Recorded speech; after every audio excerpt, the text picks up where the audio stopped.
Of you again conceptual series की concept series में questions में बहुत बहुत स्वागत है आपका। सबसे पहले हम सॉलिड स्टेट के क्वेश्चन ले रहे हैं। इस टाइप की क्वेश्चंस में तो बहुत सारे फंडामेंटल क्वेश्चंस मैंने आपको सिखाए हैं। आज उसी की सीरीज में एक और क्वेश्चन मैं आपके लोगों के लिए आया हूँ। डायमंड के बारे में आज का स्ट्रक्चर, आज का जो क्वेश्चन है वो डायमंड के स्ट्रक्चर के बारे में पूछ रहा है।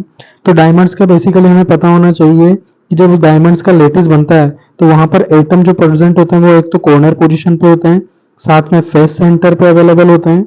इसी तरह कॉर्नर, फेस सेंटर और 50% टेट्राहेड्रल वॉइड्स यानी कि अल्टरनेट टेट्राहेड्रल वॉइड्स पर प्रेजेंट होंगे। यही हमारा डायमंड का स्ट्रक्चर होगा या डायमंड का लेटिस स्ट्रक्चर होगा। अच्छा, जब इसकी रिलेशन पूछा जाता है तो कुछ फंडामेंटल्स आपको याद होना चाहिए।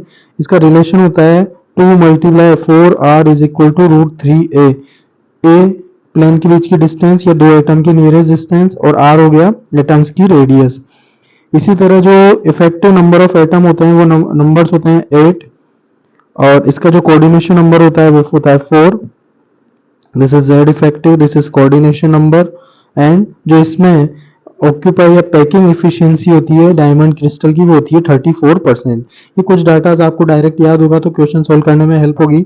अब स्टार्ट करते हैं। हमें करेक्ट और रॉन्ग स्टेटमेंट बताना है। तो एच एटम हैज 4, ये बिल्कुल कोऑर्डिनेशन नंबर 4 होता है तो 4 नियरेस्ट एटम होंगे और 12 नेक्स्ट नियरेस्ट एटम होंगे। तो 12 × 3 बिकॉज 3 प्लेन कंसिडर होंगे तो टोटल एटम कितने हो जाएंगे, नेक्स्ट नियरेस्ट इज 12।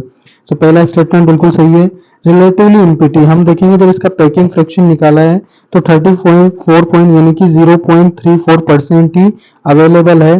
बाकी सबका सब यानी कि लगभग 0.7% या 70% पार्ट जो है इसका एम्प्टी, यानी कि हम रिलेटिवली इसको कह सकते हैं कि that is empty portion. and the maximum proportional of the available volume, obviously this is also packing fraction, so it is also correct। so तीन ऑप्शन यहाँ पर हमारे लिए सही हैं, option A, option B and C. तीन option हमारे लिए स्टेटमेंट करेक्ट है और चौथ बी इनकरेक्ट है। Thank you.